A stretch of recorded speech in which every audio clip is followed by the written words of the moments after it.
Good afternoon. This is Diane Ray, Vice President of Strategic Innovation with the Natural Marketing Institute. And I'm here today to share with you some consumer marketing insights around supplements and cognition. We'll be looking at different consumer groups and also different aspects of cognition, both memory and kind of mental acuity and awareness. So we'll be looking at this from several different lenses, and I am happy to have you joining us for this conversation. For a quick overview, NMI has been in the health and sustainability business for about 30 years.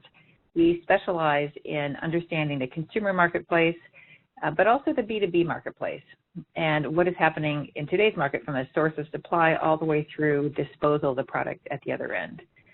30 years ago, when we started in this business, health and wellness was kind of a very discrete vertical, and sustainability was a very discrete vertical.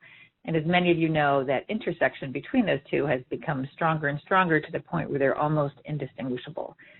And the market concern about personal health and planetary health is so intertwined that as we talk about some of those elements today, you'll see that they are critical to the fabric of business opportunity moving forward.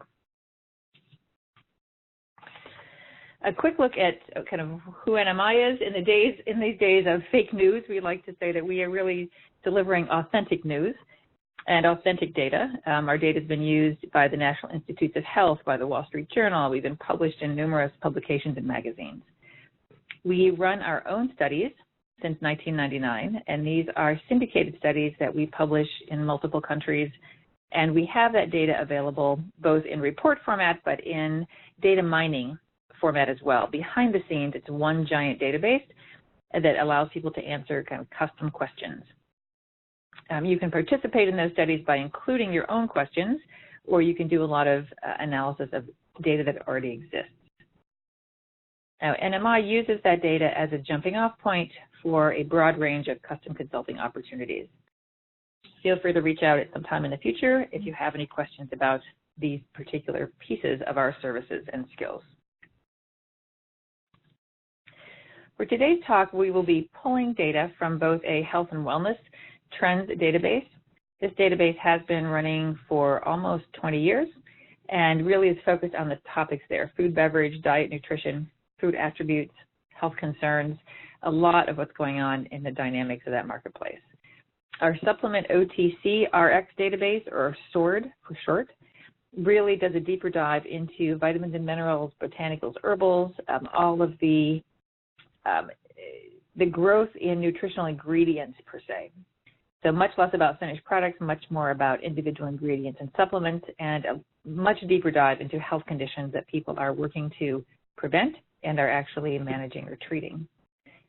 And lastly, we have a healthy aging database that really looks at the general population, because we know that consumers start to think about aging beginning at around age 27, and looks at that across a broader range of categories.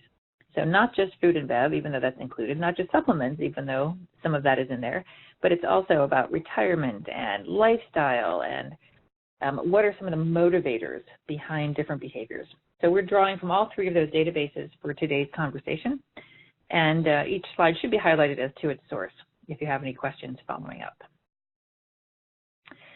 Another aspect that we'll be talking about today is a segmented look at the U.S. general population.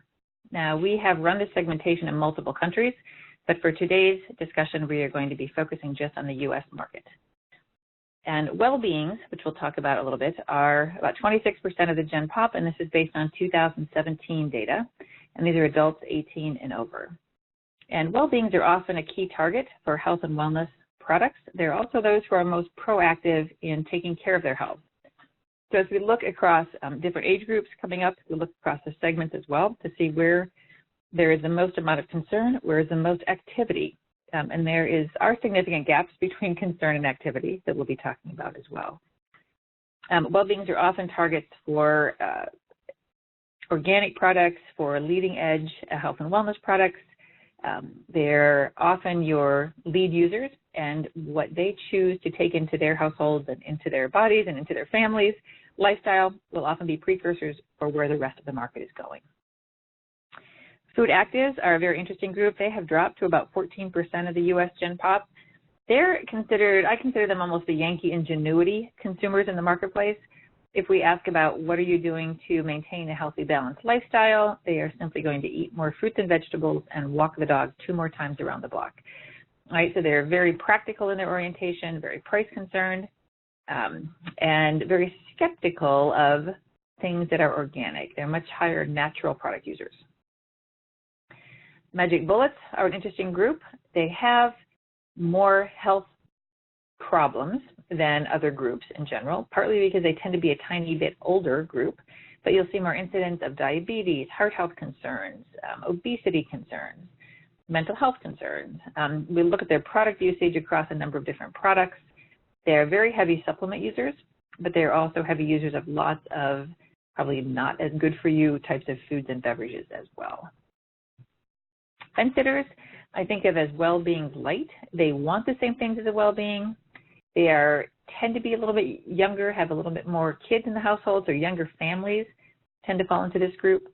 They want the same things. They are cash constrained. They are time constrained. They must have convenient health to move forward. And so you'll see them often as a secondary target for a lot of nutritional products. Eat, Drink, and Be Merries at 17% of the Gen Pop. I laugh because of that young man in the picture. That is not my son, but it could easily be my son, who does not really, he just thinks his body's going to take care of him forever. At some point, I'm sure he will have an awakening, just like the rest of us, and will hopefully shift some of his behaviors. Another quick piece to look at is the well-beings can be broken down into leaders and followers. And those well-being leaders, that 11% of the Gen Pop, are in fact those that are the most indicative of the trends that are coming down the road. They're also your activists. They are the ones who are participating in blogs. They are looking at lots and lots of different internet sources. They will look up your clinical data to make sure that it's authentic. And they will double check for example, the amounts of an ingredient in a supplement, what the clinical data supports, and whether or not that is the amount that's actually being delivered in those products. So they're the people you want to be happy. You want to keep them, you want to be honest with them. You want to have integrity, openness, transparency with them. You want them on your side. You want them advocating for your products moving forward. So let's talk a little bit about what the opportunity space is in memory and concentration. In quick summary, and then we'll dive into these in deeper as we move forward, there are very strong concerns about the loss of memory and concentration. So people are concerned, right? We have, across the population, we've heard about early onset Alzheimer's. We hear about age-related cognitive decline. We've seen parents and grandparents falling into Alzheimer's, dementia, just those senior moments that pop up sometimes in your late 40s, right? So there's lots of visibility of memory and concentration concerns, and people are highly aware. They're very concerned about it, but when we'll see a pretty big gap in who's actively managing, and we'll talk about where that opportunity space is.